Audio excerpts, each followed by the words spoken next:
Hey, welcome back, people, and a huge welcome to my Thrival chat. If you haven't met me before, my name is Lexi Tommy, and this is my Thrival guide. Every Thursday, I sit down and talk to you about how to get your life together. It's a fun little channel on adulting, and it's going to help everything in your day to day go much smoother. So stay tuned today and subscribe below so I can keep coming back every Thursday with great tips for you. Can you feel it? Can you? Can you feel the thickness of Christmas air coming? Years ago, that thickening air was so tightening to me for so many reasons. And one of those reasons was the pending financial pressure that Christmas brought with it. You don't want to let anybody down, and yet there's so many pressures to keep track in all categories. Buy for all of the people and their kids, and the expectation of others. The secret Santas, the work gift exchanges, buying for colleagues. It all adds up. When I explored all of those questions years ago, the thing that came up for me was sheer panic. And really just panic because in the end, I didn't know how much it was going to cost. So once I realized what was really eating at me, the undetermined amount, the unknowingness that was eating away at me, I realized, okay, that's something I can put into action. And once I created a little system, something that was easy to follow and easy to track and easy to keep track of, the worry of Christmas dissipated. I realized that it was a total mentality shift. Before, Christmas was depicting my budget. Now, I determine what the budget for Christmas will be. Like, are you feeling me yet? Are you getting what I'm trying to say? It's not how much will Christmas cost. It's how much is Christmas going to cost, because you are in control of that. And it is not hard. So the first thing you're going to do is you're going to make a list of all of the people that you need to buy for Christmas. Put them in a priority status, like your kids, your partner, your parents, etc. And don't forget, as you go down the list, to add those special people like teachers and coaches and people that you want to recognize around the Christmas holidays. And let me tell you, as you make this list and you prioritize it, you realize that not every gift, not every person is weighted the same. That's another aha moment. And that mentality switch of realizing that, okay, here is a gift for my child, here is a gift for the child's coach. That's a mentality switch. So if you have this gift, you're in a lot better position. And if you don't ever have this gift, that's okay too. You can do something homemade, you can do a card, there's lots of options. That mentality switch can also take a little bit of pressure off of you as you identify the actual need of that overwhelming list. It can so help you from going overboard on Christmas. Then I want you to go back through your list and I want you to highlight those that need physical gifts and those that do not. You need to highlight those that also need things like stocking stuffers and little extras, because those all add up too and need to be added into the budget. I prioritize kids during Christmas. It's something that I always thought was important. Kids and Christmas go hand in hand. Adults are there for love and enjoyment.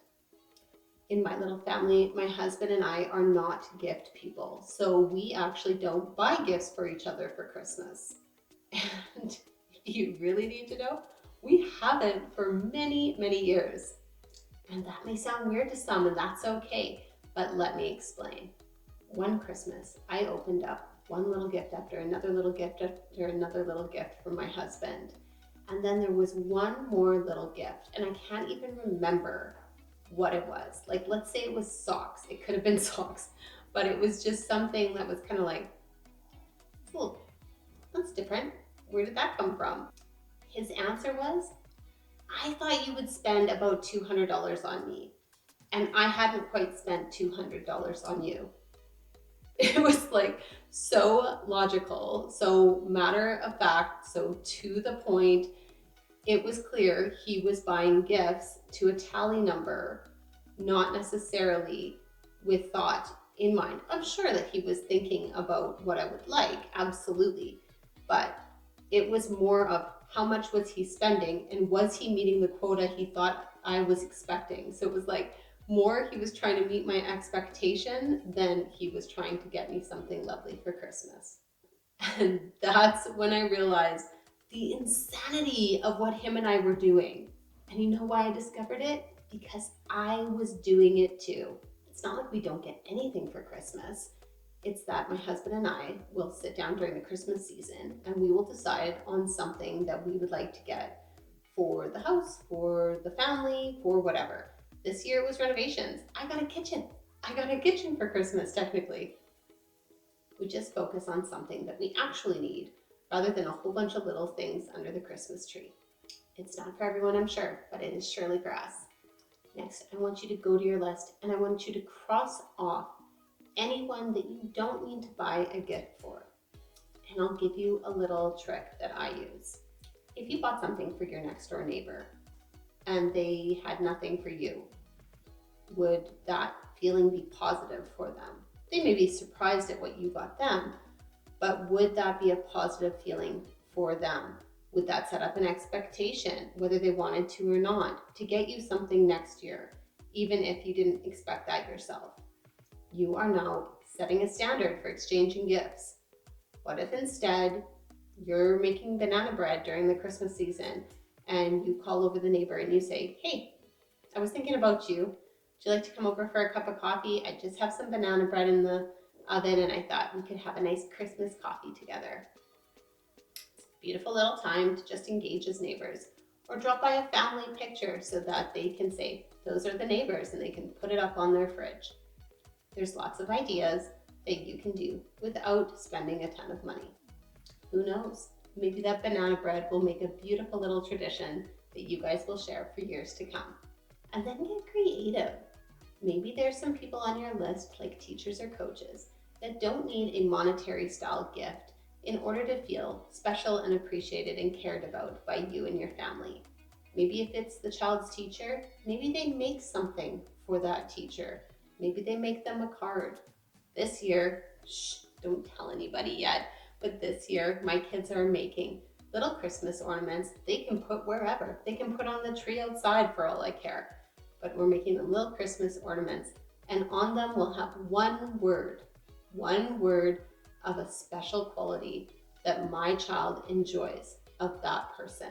So for my daughter's Mrs. Jones, she will get joy.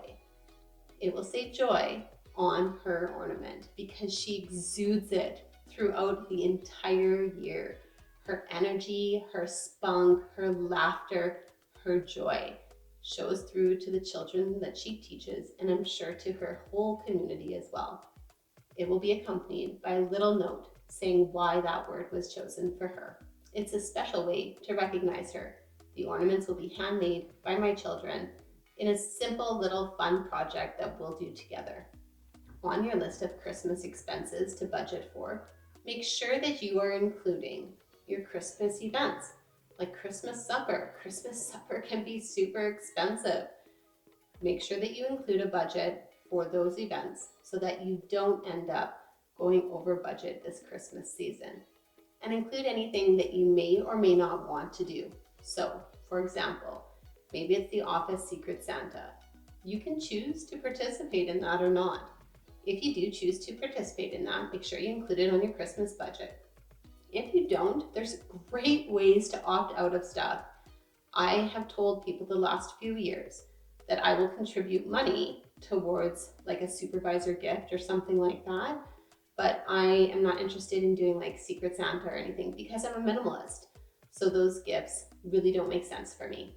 So make sure whatever idea it is, whatever you're participating in, make sure to include them all on your list because we're going to set a budget for them. Next, with your total list of people, make sure you set a maximum Christmas budget. I don't mean broken down, I mean a maximum total. Next, with your list of people in hand, I want you to set a total budget for Christmas. I don't want you to break it down yet. I just want you to set a total, something that you can actually afford. I want you to consult your bank accounts. I want you to think about the upcoming bills coming up. I want you to have a float if you can. And in the next upcoming year, consider prepping for that budget throughout the year by putting money aside in a celebrations account. Next, break down that budget by person. So let's say that you have $100 set for your son and you buy a Lego set for $50. Keep track of that. Write down on your list. Lego set, $50, so that you know you still have $50 left to spend on your son, but that you don't now spend $100. Once you have that list, you have the broken down amounts per person. Keep track of everything. Make sure that you are checking in with it every time you buy something and that you're crossing things off the list as you go. Keeping track of it can also mean that you don't buy accidentally 10 gifts for your daughter and like 3 for your son or something. It's really important to keep track of those things and make sure that you're staying on budget and having accountability for yourself. Now for the super confusing part. Where does minimalism fall in with Christmas? I guess hardcore minimalists don't really have Christmas, or maybe they don't exchange a lot of gifts. But you get to make the decisions for your home and what minimalism looks like for you and your family. Although we strive for minimalism in our home, we are a normal family. We still participate in Christmas and we still do some gifts and festivities. Here's some ways that you can incorporate some minimalist thoughts towards your Christmas season. Start those also important conversations really early, setting up boundaries. Let people know that your intentions are to be a minimalist. Let them know that they're welcome to buy gifts for your children if they like, that you would like to opt out, or maybe something just small. There are tons of great ideas of how you can engage with others, how you can have Christmas holidays and festivities and enjoy each other without exchanging expensive Christmas gifts. My sister and I only buy little stocking stuffers for each other. We never buy gifts, and I'll tell you why. We decided that we are like-minded in that area and that was not something that was ultimately important to either one of us, and that we would like to give each other the gift of not having to worry about buying a gift for the other person this year, because it adds stress. It's very stressful to go out and find all of these gifts and pay for all of these things and never even know if they like it anyway. We decided long ago to celebrate the kids instead. So make that list, set that budget, break down the budget, and list and track all of the items so that you always know where you're at and where you are at with your budget as well. Ensure that you pick the right gift, not necessarily the expensive one, and pick gifts that associate with that person's love language. If you are not familiar about love languages, it's something you should definitely read up on, especially when you're practicing minimalism. It's a way to reach people and connect with others in a loving, meaningful way without necessarily just buying gifts and stuff for them all the time. I'm going to go ahead and list a link in the description below so you can look into gift buying for your love languages as well. There are 5 love languages: words of affirmation, quality time, receiving gifts, acts of service, and physical touch. When you're thinking about gifts, set a budget, yes, but also consider their love language so that you're ensuring that no matter how much you spend, you're getting a good gift for them. For my mother, her love language is giving gifts and acts of service. So I focus on what has she mentioned throughout the year so that she knows that I hear her and remember her, and that I spent the time getting the exact gift that she asked for. My love languages are quality time and words of affirmation. So don't bother getting me a gift. I don't need it. I don't want it. I don't need it. I don't want to dust it. So don't worry about it. Instead, buy me a coffee and take me tobogganing. That's what I'm into. Maybe somebody's love language is acts of service, and you give them the gift of homemade cranberry sauce for their Christmas table. It'll save them time and energy, and they may really enjoy that. consider doing events instead of doing gifts. Those will get the people with the physical touch need in contact with people, visiting and having a great time. We did events instead of gifts for all of our little kiddos in our family with the cousins and everything. We did one time draw names, but the kids ripped open the gifts and in 5 seconds they were no longer interested. They just wanted to play together.